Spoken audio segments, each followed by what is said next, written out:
Interesting stuff, yes. Yeah. The siblings part in particular. Someone got a new sibling recently, talking about Mabel Makun, whose wife just had another baby, Mabel. Congratulations to them. Mabel and AY. Congratulations. Yeah. Apparently, they had been waiting for 13 years to have a second child. Yeah. And, you know, it's interesting because the conversation about spacing your children, it doesn't really come up much these days. There are some who maybe they had a decision to just have one child initially and then they changed their mind later.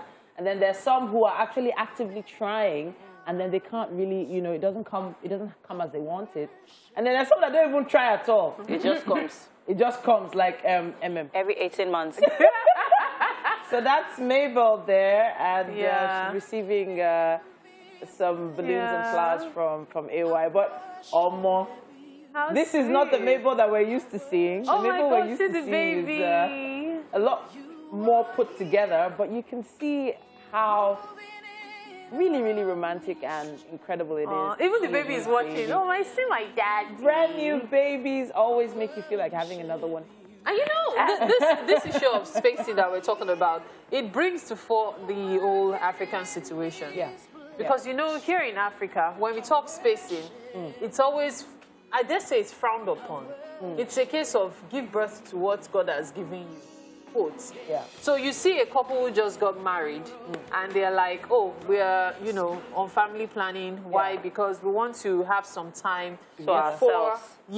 Having a child. So you see them together 2-3 years, they don't have a child yet, and there's pressure, and their church members are already offering flyers, and then, you know, where you worship, in, you know, at the mosque, they're already offering prayers on your behalf that maybe you're looking for a child. When you aren't even looking for a child, and then you hear, okay, at least have one. Then when you at least have one, they say, when is that one going to get a sibling?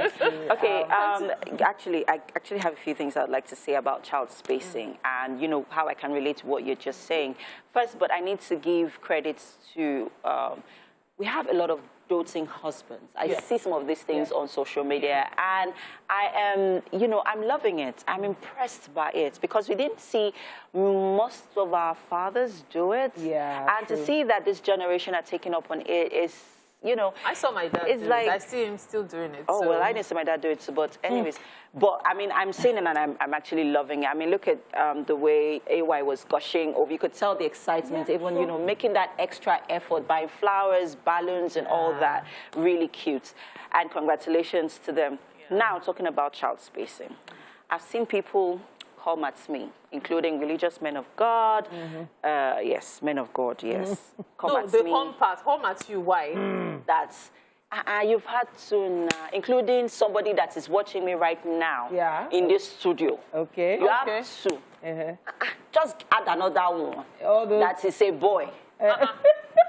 Because you decide the sex. Apparently. I just say, oh, it is come time on to to have me. a boy. All ye male gender. I need to just come. And I will just procreate a boy. Wow. So you guys, now to what you said about people also respecting people's decisions when it comes to having children. Please, in the name of the Almighty, or in the name of anything that you people serve, you people should leave people's wombs, marriages, and, you know, whatever decisions they decide to make regarding children alone. Leave them alone. And mind your business. There's even a name for them. There's a name for them. Womb watchers. Yes. You watch someone's womb to the extent that you're helping them calculate how long they had a child. A child was born 10 years ago. Thank you. When are you going to give us the second? Give me the second one. Who are the us? Yeah. Is it your... In fact, and then they go to, and then sometimes we even go to your spouse and say, see your wife. She's looking so, When are you people doing it again? It's like this topic was made for you today. Because I see, like they say it every time. See, so there's an unfairness in it. And I'm getting to that point where it becomes offensive. You know, yes, it is very offensive. So in many cases, many of these people don't see it as offensive. I'm not defending anyone. I'm saying they see it as like they're praying for you. They're showing you I don't understand. they are speaking on your behalf. Some people feel it's just speaking positively into your life. But you know, even they see children as a blessing. They see it as a great thing for another child. And that is why we have so them watching, womb watching is more of doing a prayer vigil on your behalf. So I'm saying, let's not say that all of them are bad. They're not all bad, because there are some people bad in this economy. There are some people who are actually I was coming looking for to people that. to pray on their behalf. No. There's some who actually do feel like they need that extra support. If they ask you for it, give them. See, unsolicited advice is one thing I find very irritating. So you don't know what the person is going through. And then the way some of them even say it. So imagine somebody who is dealing with infertility. And then you are now saying insensitive things to that person. How are you supposed to improve the person's life at that point? That is why some women commit suicide, that they can't have children. You know, this happened to me. I was in a gathering some time ago, and then I was talking about Elsie and Eliana. Like, I was just going on and on about them, you know, how they've grown so well, and, you know, watching them grow and that they've picked up and all of that.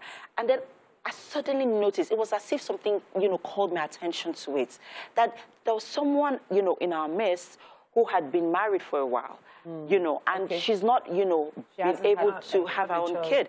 And I'm like, no, I shouldn't have had this conversation. If I were close to her, I would have, you know, later on gone say, I really hope you didn't feel, you know, hurt, or you didn't feel someone's, because I just wanted to be sure that I felt, I don't, but then you again, know. You are assuming that she's actually actively looking for a child. I'm saying you're assuming. No, it's not the assumption. No. Is it public knowledge that she's searching?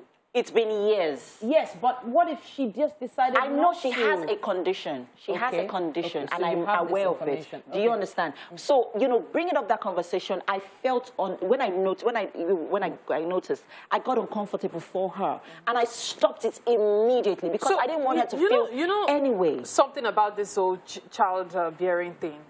People have different needs. There are some people who, because of unhappy childhoods, like Oprah Winfrey, for example, they don't want to have children. There are some people who, because of the economy, they are trying to have, you know, major child spacing. There are people who, for different reasons, they are not having children yet. For goodness sake, stop watching wombs. If you want to help, but don't be in their faces, or don't even help if they don't ask you. I was going to say that the Makuns have achieved some amazing feats while they were on their journey to having their second child. Spacing your child doesn't mean you're not going to achieve anything great. You can always be great. Just let God's will be done. That's not for everything. At this point, we're going to be wrapping it up and taking a quick break. There's still quite a bit more on Wake Up Nigeria.